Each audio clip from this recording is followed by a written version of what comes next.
Well, alrighty then. I just really wanted to make some comfort soul food, so I decided to make some Jamaican curry chicken.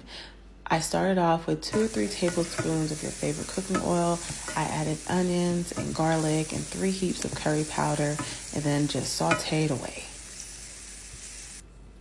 After washing your chicken, people, please add garlic powder, then some onion powder, then some cayenne pepper, and then some adobo.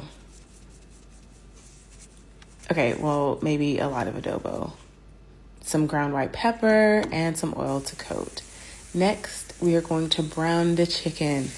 Pan sear all sides of the chicken onto or into the curry mixture. Granted, this actually should be a bit hotter and then you reduce the heat, but whatevs. It should be more of like a little sizzle here, but you kind of get the point.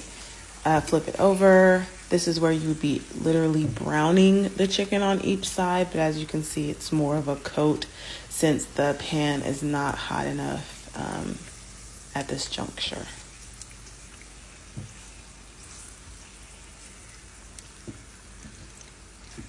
Okay, so I think that's enough of that. I had some chicken stock from a different meal already, so I'm using that here. You can always use a box of stock if you have on hand. I'm gonna use a few cups and add to the chicken. This will give it a little bit of a bath to simmer in. Just kind of coat that all around. And then just make sure it's nice and saturated there on all sides. And then we're going to add some more curry powder now. Oh, crap, I forgot the potatoes.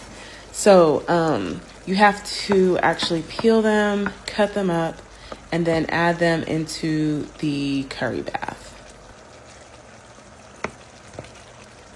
The potatoes themselves are going to take about 30 minutes or so.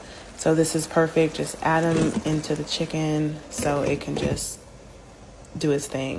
Reduce the heat and simmer. Next, we're on to the cabbage. Please excuse my struggle bacon. If you know, you know. Now, on to this cabbage. I have to admit that I honestly and truly have no idea how to cut cabbage. So I consulted my ancestors, and after a brief hold time, they just told me to go with the vibes. So I just cut the little bottom bit off, sliced that bad boy, no diddy, in half, and then just chopped it up, and I don't know. I think this is like pretty much good. Then I'm gonna go ahead and add it into the pan where the bacon just came from. So I'm gonna repurpose that grease.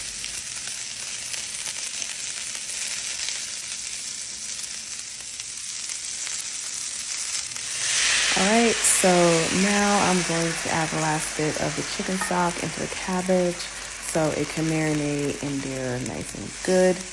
Turn it around like so, and basically just get ready to let it simmer there in its own liquid juices. At this point, I'm gonna add some carrots. I really like the shaved kind for some reason, but I'm pretty sure it doesn't matter. It's all the same.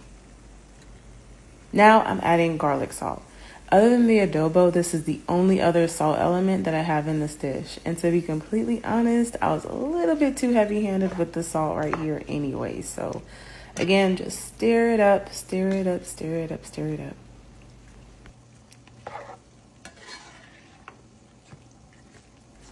So at this point, you're going to just cook it until it's reached your desired tenderness. I know some people like their cabbage a little bit on the crispy side. Some people like it completely wilted. Use whatever lid you have on hand and leave it alone. Next is the chicken.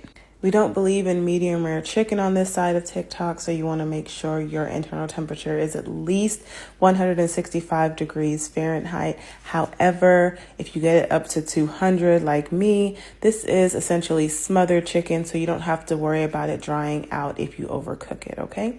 So this is my cabbage. As you can see, it is done. I put the excess liquid on the side that will actually make good cabbage soup later. Add bacon to it if you're team swine, and here is the final product.